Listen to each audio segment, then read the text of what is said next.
Occupational English Test. Listening Test. This test has 3 parts. In each part, you'll hear a number of different extracts. At the start of each extract, you'll hear this sound.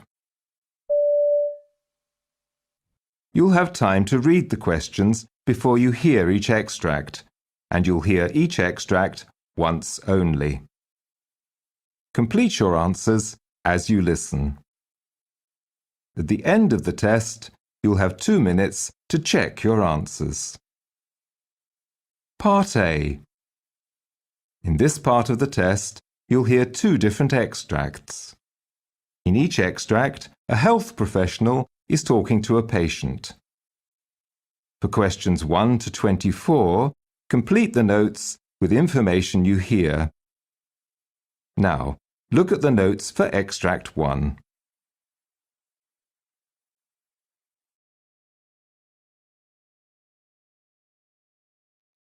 Extract 1, questions 1 to 12. You hear an anaesthetist talking to a patient called Mary Wilcox prior to an operation. For questions 1 to 12, complete the notes with a word or short phrase. You now have 30 seconds to look at the notes.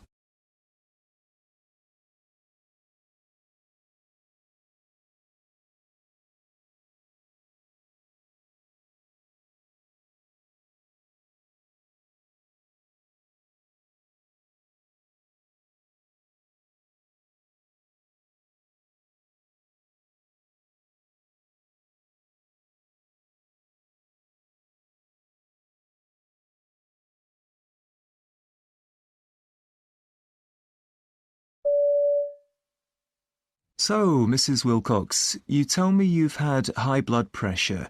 So, are you taking any medications for that? Yes, a blue one and a white one. Mm-hmm. And do you know the names of the tablets? Yes, so one's thiazide Okay. and the other one's lisinopril. Perfect. Thank you. That's very helpful. And have you had them this morning? Yes, that's what the nurse told me at the pre-assessment, yes. So is that all right? Just with some water? I usually have them before breakfast, but she said no food at all this morning. Excellent. And apart from the high blood pressure, do you have any other medical problems at all? Yes, I take some blood-thinning drugs because I had a small heart attack a bit ago, so I'm taking aspirin. And at the pre-assessment, they said to keep on with them, so I had one this morning like I usually do. They told me to stop the other one. I can't remember the name. Warfarin? No, it begins with C. Clopidogrel. They told me to stop it a week before the operation, 7 days. Fantastic. So I stopped last Tuesday. Great. Now, tell me a bit more about this heart attack. How long ago was that? 2 years ago, my GP picked up on it. Did that all go... Yes, pretty good. And why did you go to your GP? Were you having chest pains? They weren't chest pains. They were, I was just getting a bit breathless, and it was difficult for me to tell what was going on, but Dr. Scott picked up on it when I went to see him, and he sent me to the cardiology team. Right. Did they say you'd had a heart attack? Yes, they told me I'd had a small one, and so I had some stents put in, a couple of them. And since they were done... Yes, I've been better. You know, I don't feel so tired all the time. OK. And what can you do in terms of exercising? Well, I can do anything. Anything, really. Tell me what you can do. Well, we have stairs at home, and we don't have a loo on the ground floor. It's on the first floor. So I'm up and down a few times a day. And walking on the flat's fine? Yes, that's OK. Any problems with your ankles swelling? Well, this one, it swells up if I've been standing. I had my veins done, my varicose veins, but the other one's all right. I sprained it quite badly last year, but it's fine now. Right. Can I just ask you a few other questions about your heart? Sure. Have you ever had any palpitations at all, when your heart goes bum bum bum? No. You've never experienced any of those? Well, no, not really.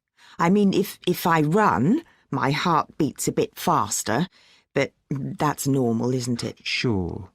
Anything else? Any digestive problems? No. Oh, well, if I have a heavy meal late at night, like if I have a pastry or something, I sometimes wake up in the night feeling a bit like heartburn. But if I take an antacid, it's fine. Right. So, in general, you sound to be in pretty good shape. Mm-hmm. Now, in a minute, I'll tell you about exactly what type of anaesthesia we'll be using. But first of all, is there anything you'd like to ask me? Do you have any concerns about anything? Well, I suppose the main thing is after the operation, when I wake up. I mean, will I be in a lot of pain when I come round? No, you'll be given morphine during the procedure, and that will still be working when you wake up. And then, when that wears off, you'll be given something else. There'll be someone keeping an eye on you. OK. Oh, the other thing is, I've heard that if you have crowns in your mouth, they can get damaged if they put in an air tube. Well, it's unlikely, but we'll take special care. So, which teeth are we talking about? These two. OK, the two central incisors. And do you have any other teeth with crowns or implants? No. OK.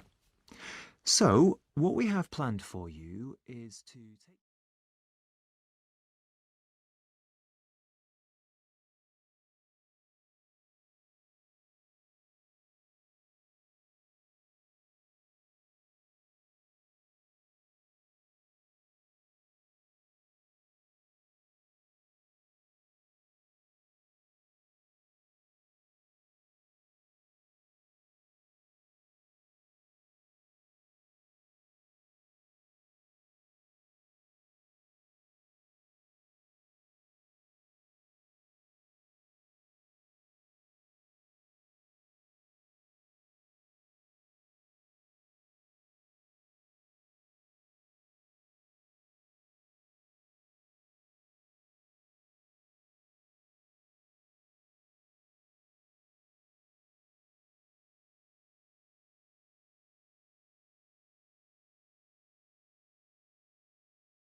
Extract 2. Questions 13 to 24. You hear a consultant endocrinologist talking to a patient called Sarah Croft. For questions 13 to 24, complete the notes with a word or short phrase. You now have 30 seconds to look at the notes.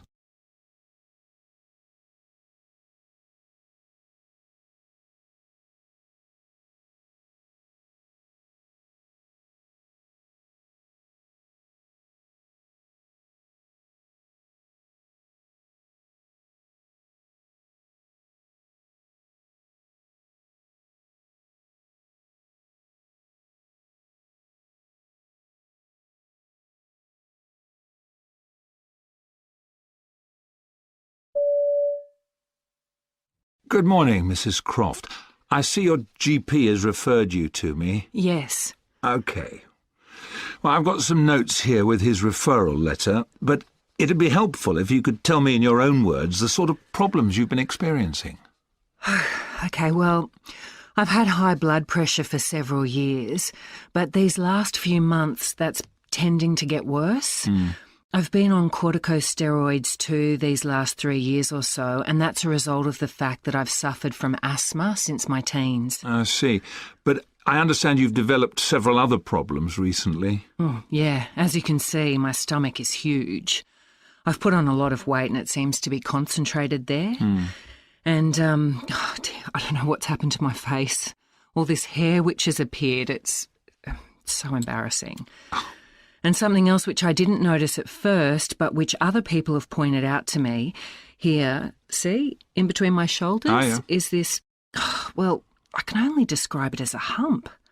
That really bothers me too. Yes, I can see. And look at my ankles, they're swollen too.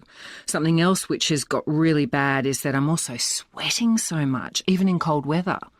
No amount of antiperspirant seems to help. Yeah, that must be difficult. And any aches or pains? Well, my back tends to ache a bit, but I take ibuprofen, which helps. Good. My periods used to be painful in the past, but to be honest, they're so infrequent now that the pain really isn't a problem anymore. I often feel tired, though. In fact, like really tired. And what about your skin? Oh, yeah. It seems to bruise at the slightest thing. And I've noticed that if I get a cut or a scratch or something, it takes ages to heal. And something else I've spotted on my thighs, see here is these stretch marks. Ah, yes. They're quite noticeable because they're a real purple colour. My face has changed too. I used to have quite pale skin, but as you can see, it's quite red now. And it looks, well, puffy. I mean, it never used to look like that.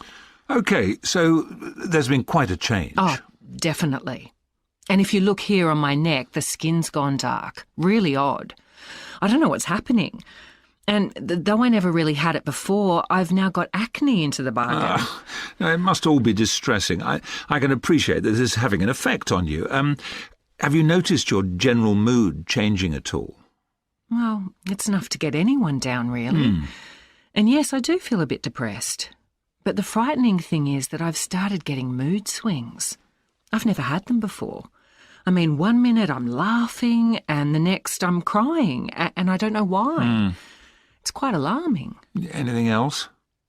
Well, I confess I feel, well, irritable all the time.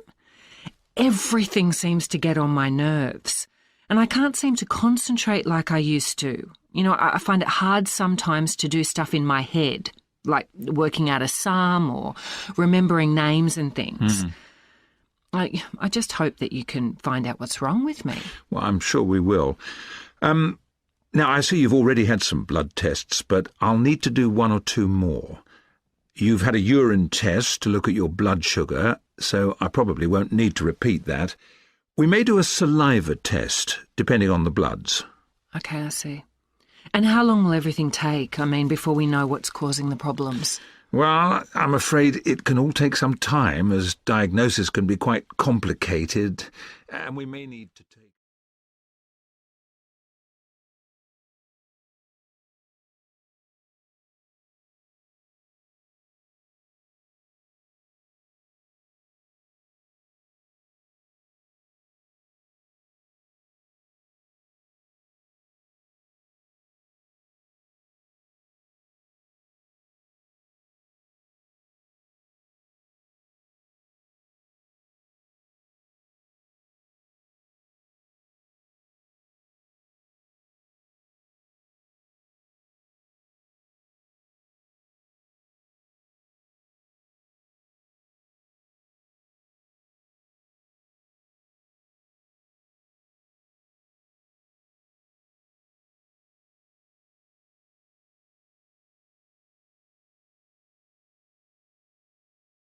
That is the end of Part A. Now look at Part B. Part B. In this part of the test, you'll hear 6 different extracts. In each extract, you'll hear people talking in a different healthcare setting. For questions 25 to 30, choose the answer A, B or C which fits best according to what you hear. You'll have time to read each question before you listen. Complete your answers as you listen. Now look at question 25. You hear a consultant talking to a woman whose father has just been admitted to hospital. Now read the question.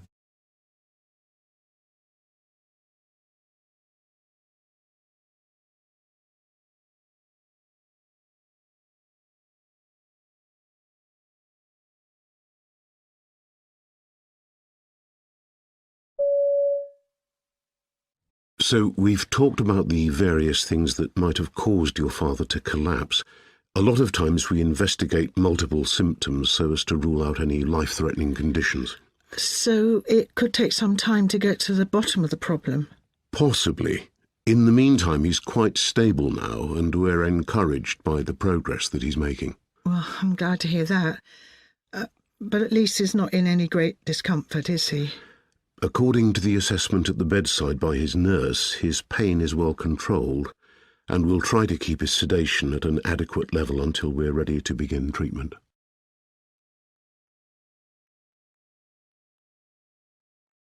Question 26. You hear a trainee nurse receiving feedback from her tutor about the ward round she's just completed.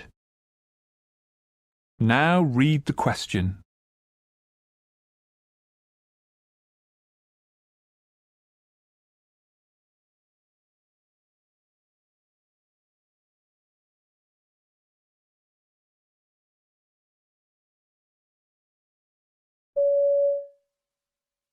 How do you feel your ward round went with that patient? Oh, I really should have told him what I was about to do, rather than just rolling up his sleeve to take his blood pressure. Yeah, it would have been preferable, but at least you realise. Thanks. I think you did your observations really well, though. You checked the patient's details are correct, you put the date in, you timed it correctly, you observed that all your parameters are within normal range, and you did the respiratory rate while you were doing your manual pulse.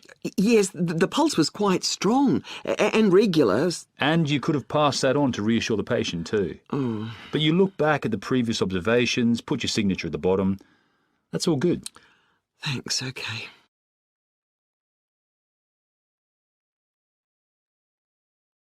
Question 27. You hear a hospital nurse briefing a colleague about a patient with chronic obstructive pulmonary disease, or COPD. Now read the question.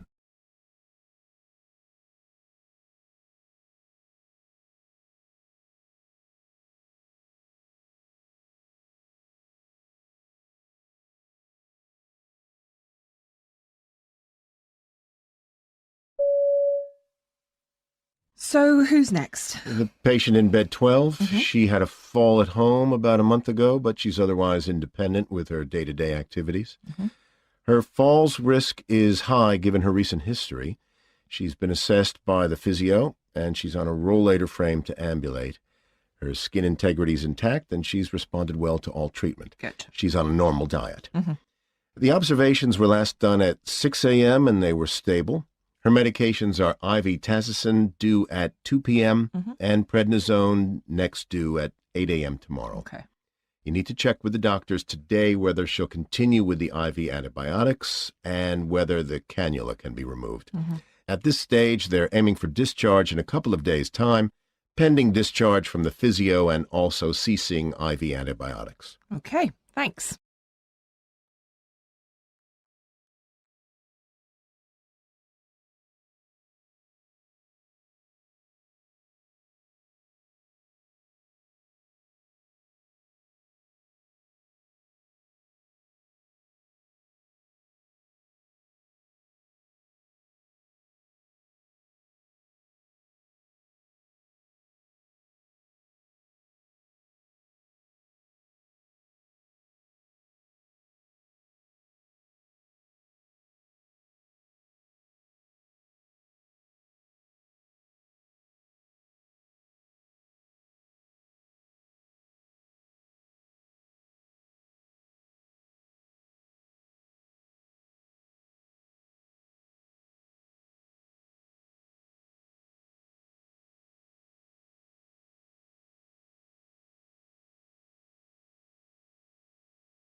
Question 28.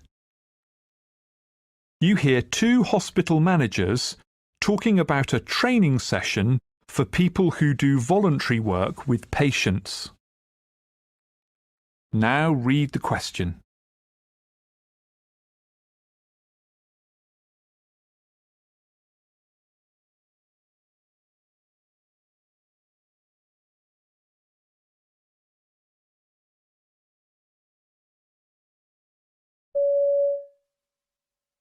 So how do you think the volunteer training course went? Well, we had a reasonable turnout, considering that these people already give up their free time to drive patients to appointments, visit inpatients, all sorts of stuff like that. It's quite a lot to ask. It's a wonder so many managed to fit in the training too. And they did seem to get something out of it, if the feedback sheets are anything to go by. From my point of view, though, I just wasn't sure whether it went into issues like customer care, confidentiality, that kind of thing, you know, in enough depth. Well, that's something we can always look into before we roll out any more. Well, I think we should.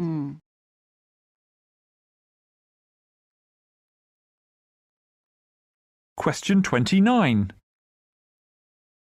You hear a pharmacist talking to a doctor about a patient's medication. Now read the question.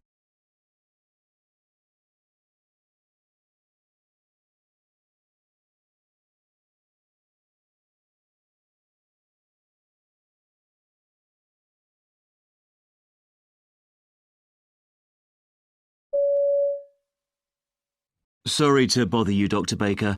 I just wanted a quick word about Mrs. Milton's prescription, the one for anti-inflammatories that you gave her after last week's consultation. Oh, yes, for her osteoarthritis. Yes, so she's been on them for a week now, 500 milligrams twice daily. The thing is, she's just been into the pharmacy complaining of a headache ever since she started the medication. Really? Well, that does happen in some patients, but maybe switching her onto a different anti-inflammatory wouldn't be a bad idea. OK, I'll look into some options and then run them past you later, shall I? Fine, thanks.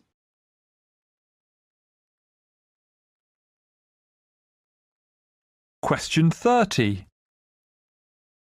You hear a surgeon talking to a member of his team as they are finishing a surgical procedure. Now read the question.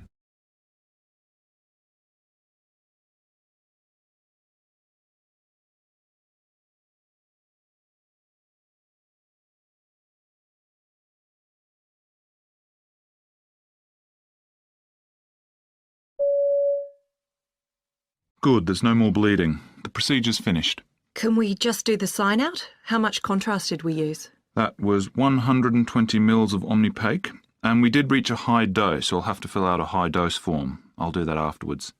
The other thing was that the ultrasound machine was giving us a few problems. Yeah, I'll have to get the technician on the phone. Do it now, though, because we'll need it if we're going to get through all our lists today.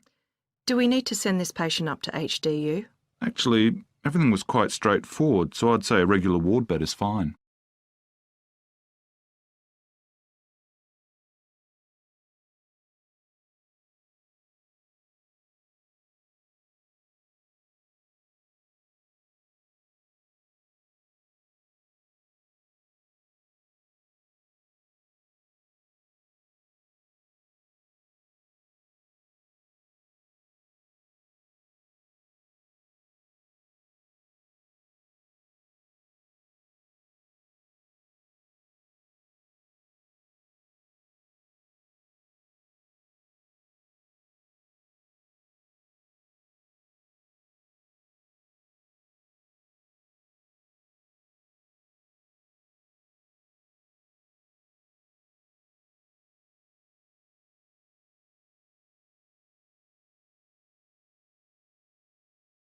That is the end of Part B.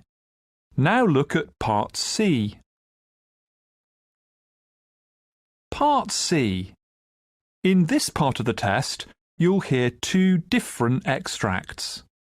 In each extract, you'll hear health professionals talking about aspects of their work. For questions 31 to 42, choose the answer A, B or C which fits best according to what you hear. Complete your answers as you listen. Now look at Extract 1. Extract 1, questions 31 to 36. You hear a sports physiotherapist called Chris Maloney giving a presentation in which he describes treating a high jumper with a knee injury. You now have 90 seconds to read questions 31 to 36.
Hello, I'm Chris Maloney, a physiotherapist specialising in sports injuries, and I'd like to present a case study to give you an idea of the sort of work I do. It features a very successful high jumper in her mid-20s who was referred to me with severe pain in her right knee, and that's the leg she takes off from when she jumps. What's more, when she'd stepped up her training in preparation for a big competition, the pain worsened, and she'd been forced to pull out of the event. After that, she'd taken several months off training to rest and get treatment from various therapists. To her dismay, however, not only did the pain continue, it actually got worse, meaning she was unable to do any strength training, let alone jump-specific work. By the time I saw her, she was on the verge of giving up, having lost virtually all belief in her ability. My initial assessment quickly confirmed patellar tendinitis in the affected knee, accompanied by some swelling and significant tenderness over the lower part of the kneecap. This wasn't difficult to diagnose. I also noted that she was slightly overweight for her height and had rather flat feet, but that's not so unusual in high jumpers. Further assessment revealed that the gluteal muscles connecting the hips and thighs were considerably less sturdy than you'd expect in an athlete of this calibre, and both the lateral retinaculum connecting the patella to the femur and the iliotibial band, the ligament running down the outside of the thigh, were tight and tender. As a first stage, I was keen to show I could help by relieving some of the pain, so I worked at loosening her lateral retinaculum to see how much of the tendon pain was due to inflammation and how much came from restriction of normal patellar movement. This manipulation and massage instantly cleared the pain she'd felt while doing a single leg dip exercise, where you stand on one leg and bend the knee. This indicated that her tendon pain was most likely due to patellofemoral joint dysfunction, caused by muscle imbalance and poor biomechanics, and not by an active inflammatory process or partial tear in her patellar tendon. So an MRI scan wasn't needed. The treatment continued along similar lines for some weeks, with loosening of the lateral retinaculum and deep tissue massage of the iliotibial band and other muscles. One option at this point was something called taping. This is a way of reducing pain so that athletes can continue with strength exercises. But it seemed clear from early on that we shouldn't put taping on this patient's patella and tendon until she started jumping again. She was getting pain relief and progress simply from the manual techniques, and taping might have led to problems later on. athletes often become dependent on tape and other accessories. In other words, instead of aiming for 100% muscle strength and joint position control, they settle for 80% plus artificial support. The patient also had a specially designed program of gym activities. Although she needed to restore power to those muscles affected by inflammation and tenderness, the priority was to get her posture and alignment right. She started by doing double leg squats with her back to a wall in front of a mirror so that she could see whether her feet were arched and if her knees were over her feet. She also did squats while squeezing a ball between her knees. There was light leg press work, followed by single leg stance work, first static, then on wobble boards, and with elastic resistance. She progressed to moving on and off steps, sometimes holding weights, all the time paying close attention to positioning and muscle and joint alignment. The next stage was to liaise with the patient's coach. She began running, jogging for stamina, and then sprint sessions. Work on power was stepped up gradually and included some weightlifting. After some analysis, we also decided to modify her run-up to the high jump bar. By beginning from a wider position and running in with much less of a curve, there was much less of an impact on the ankle, knees and hip, especially in her right jumping leg.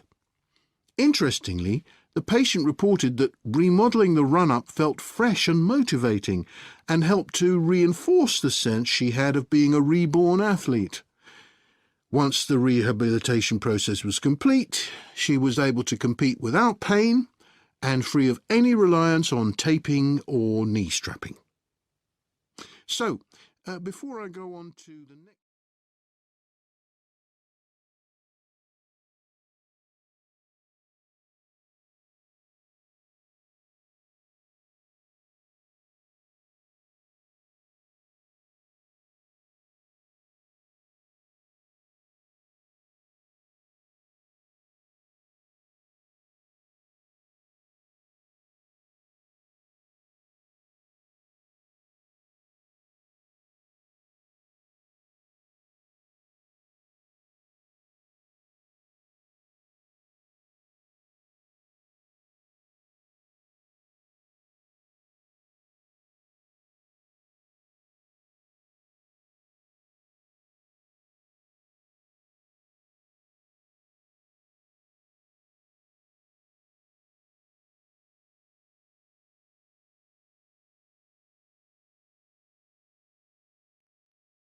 Extract 2.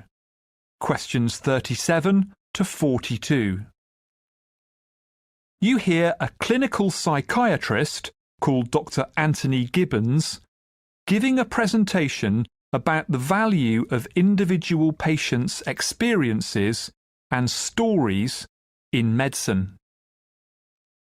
You now have 90 seconds to read questions 37 to 42.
Hello, my name's Anthony Gibbons.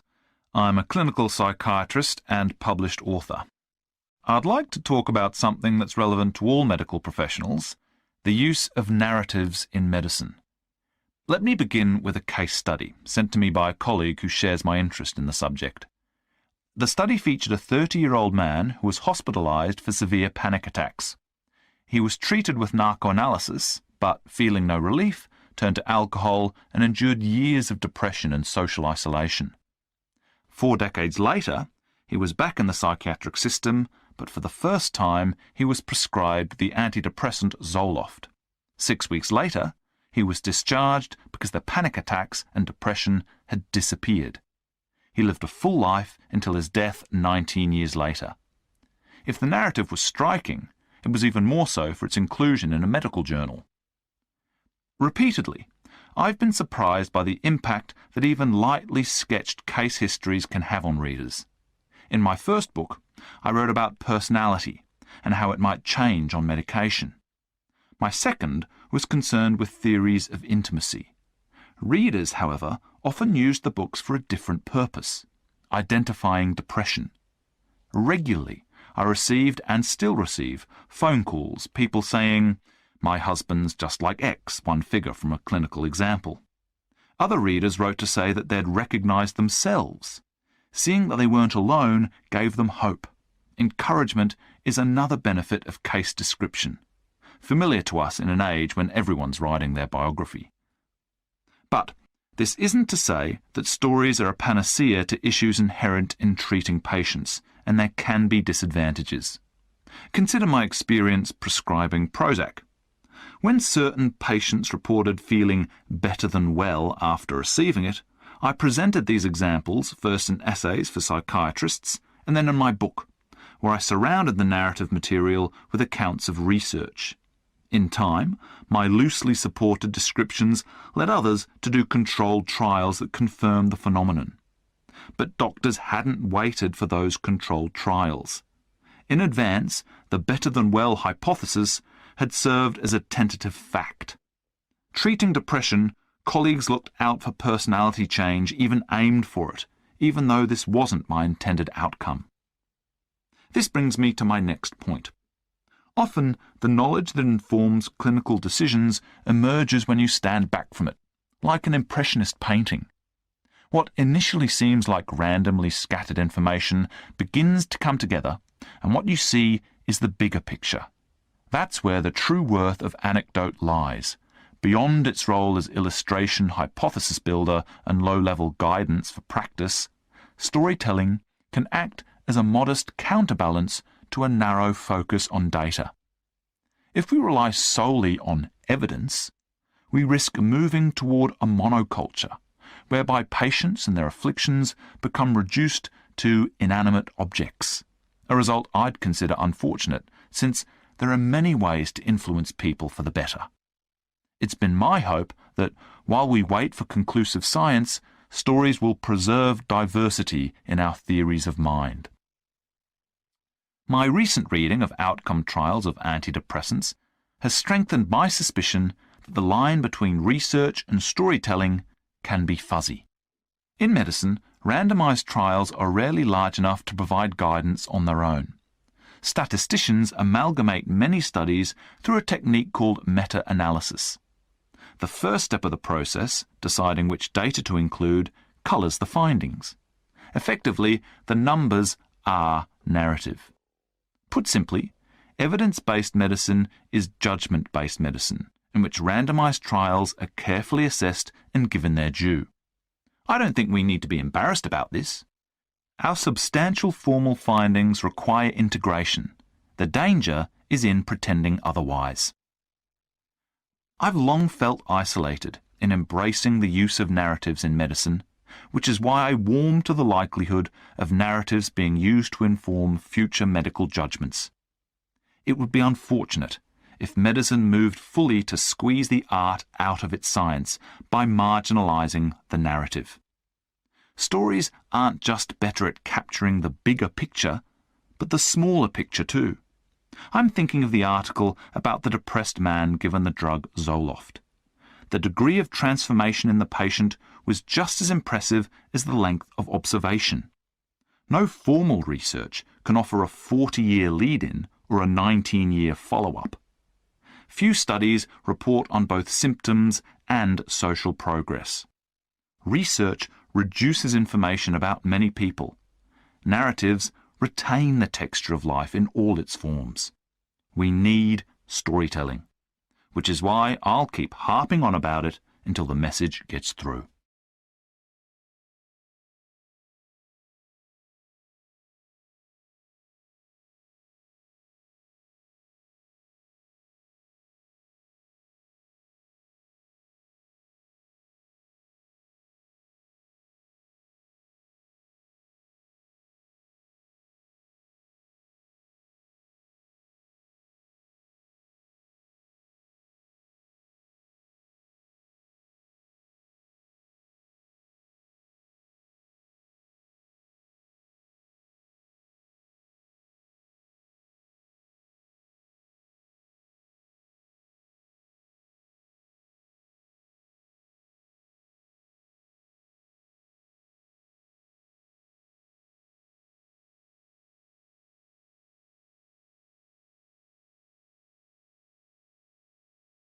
That is the end of Part C. You now have 2 minutes to check your answers.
That is the